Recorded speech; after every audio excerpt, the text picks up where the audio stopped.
for this game. Like the matchup. Yeah. Thank you.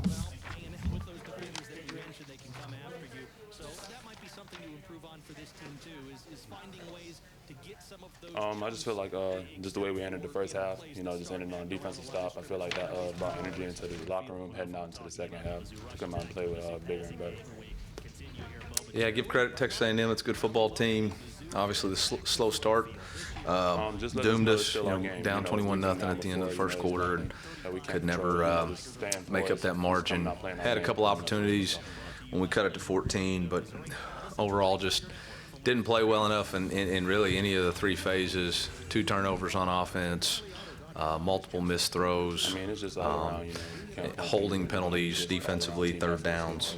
Proved, and then sloppy play on special teams with balls inside the 20. So hats off to A&M, like I said, but can't overcome that. Before we can win a championship, we got to keep from beating ourselves, and we weren't able to do that today. So with that, I'll open up for questions. Yeah, put that on myself, but that was a major stop that we could have had. Put that on myself, but I felt like that could have brought a lot of momentum heading into the offensive next drive. Yeah, huge. I mean, we have big plays or had third down stops and had pass interference calls, had big plays, have holding penalties. At one point it was first and 30 or something. I mean, just can't do it. Can't do it. Got to fix it. And got to fix it. Just trying to keep their energy up so they can play good on the next play. Not that I can recall yet, but when I watch tape, I'll have a better answer for that. I don't think so. It's just just things happen throughout the game. Stuff sometimes you can't really control, so you just have to play with it sometimes. I'll have to go back and watch. That's what bye weeks are good for, Mitchell, is to go back and figure out what are the issues, how do you fix them, where do you develop, what are the issues that we got to get fixed immediately, how can we get people back healthy in the lineup. Crossing over, the quarterback kind of stared him down. Everybody else playing good coverage. I think we had a first down, had a penalty, second down, and ended up throwing the interception. So penalty. Just a missed throw. He looked like he was throwing the sit and lifted it a little bit, and it went into the corner's hands. But still, at the end of the day, we're still focusing on next opponents, trying to get a head start, with our bye week. That doesn't mean we get the rest of the whole week. That just means, I don't think so. to get your body right. But then at the end of the week, in the middle of the week, you're starting to focus on your next opponent, get back into it. We're defined by the effort we play with on every play. And regardless of the scoreboard, regardless of what's going on, you define who you are by how hard you play, and that's the only thing we get to control. And I thought our guys fought their butt off in the second half. It didn't always go well, and we didn't still execute exactly the way we want to, but forced them to a missed field goal.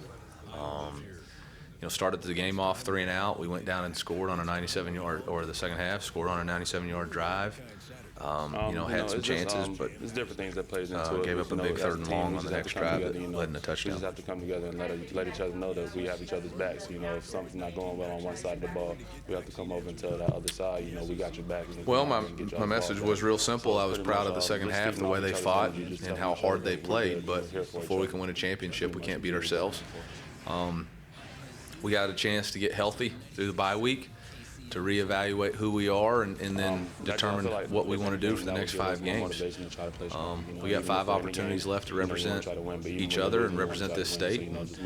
And we really got to go back to work to improve. And we'll do that starting on Tuesday. Win the game, so just building off the energy. Yeah. Yeah, we had the interception. And I thought we were going to be out with some good field position, but we weren't because of a penalty.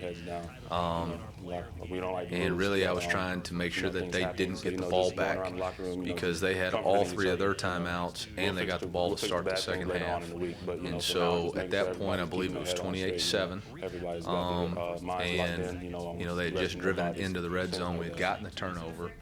So if we were to do something and give them the ball back and them get a chance to score, then they would start with the second half and the game would be over. You know, a lot of things happen in football. It may not I thought if we could go 3 and out and score, cut it to 14, and then see how it played out, which is exactly how it played. Look, I get it. Everybody's got opinions on how to play the game out, but strategically, I didn't think with 30 minutes left to go in the game, of playing time to go in the game, to put ourselves in jeopardy by, a turnover, which we'd already committed to, or something, or let them call timeouts, because they called a timeout. If I remember right, on third down, we had to convert in order to not give the ball back. So that's a strategy thing. I understand people are upset with it, but it's how you try to win. Just trying to keep our team in it. Twice, right? Has also said he's a low heart rate guy, and he's also a guy who's not going to be very excuse heavy. And he's just like, for one, don't give no, up. because we had a chance. We had to drive the very next drive, and even if I've been here since last year, just so didn't execute. Tried to take a shot on first down, then second down had a negative play, and third down tried to run the ball. So we were still in the game. Obviously, you'd like to stop them on third and 18. We're not going into a game up. If we're up, don't relax. But if we're down, don't give up. So I pretty much say that's the big message. maybe not quite where you'd like him to be helping. Yes, man.